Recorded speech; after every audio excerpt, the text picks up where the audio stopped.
নমস্কার, কেমন আছেন সবাই? আপনাদের সকলকে আমার পরিবার রসিকরসে বাঙালিতে স্বাগত।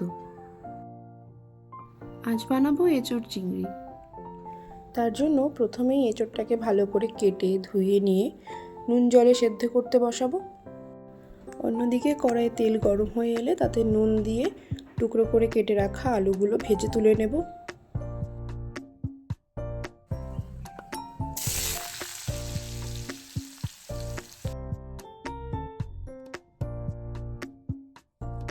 এবারে সেই তেলেই শুকনো লঙ্কা, তেজপাতা, গোটা জিরে আর গোটা গরম মশলা ফোড়ন দিয়ে দেব।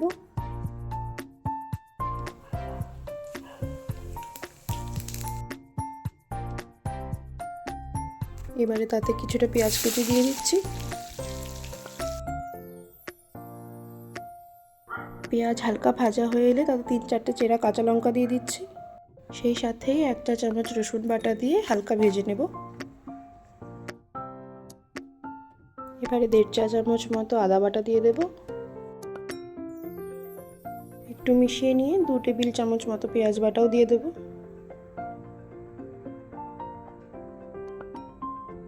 এবারে একটা বড় সাইজের টমেটো পেস্ট করে দেব।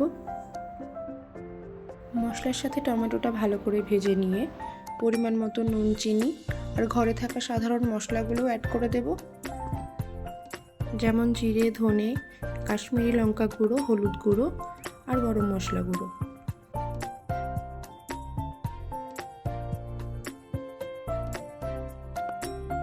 সব কিছু ভালো মতো মিশিয়ে সামান্য জল দিয়ে মশলা থেকে তেল ছাড়া পর্যন্ত কষে নেব। এদিকে মশলাটা কষতে থাক। অন্যদিকে ফ্রাইং প্যানে সামান্য তেল গরম করে সেদ্ধ করা এঁচোড়গুলো ভেজে নেব। এঁচোড়গুলো হালকা ভাজা হয়ে গেছে। অন্যদিকে মশলাও খুব সুন্দর কষে এসছে। এবারে ভাজা এঁচোড় আর আলুগুলো দিয়ে দেব।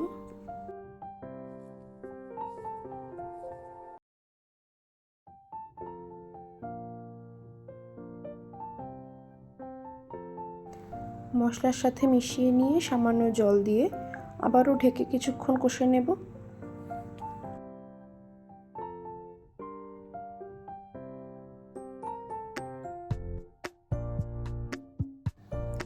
এঁচোড় আর আলু মশলার সাথে কষে গেলে পরিমাণ মতো জল দিয়ে আবারও ঢেকে ভালো করে ফুটিয়ে নেব।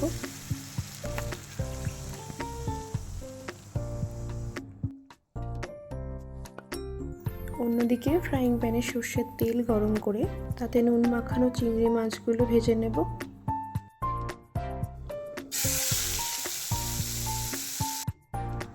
চিংড়ি মাছ কিন্তু খুব বেশি ভাজার প্রয়োজন হয় না, তাই জন্য খুব হালকা করেই ভেজে নেব।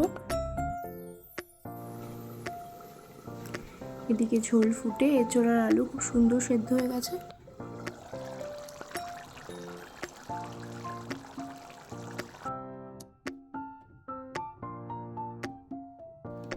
এই পর্যায়ে চিংড়ি মাছগুলো দিয়ে দেব। সেই সাথেই 2টো চেরা কাঁচা লঙ্কা আর সামান্য ঘি, গরম মশলা দিয়ে 5-7 মিনিট ঢেকে ফোটালেই রেডি এঁচোড় চিংড়ি।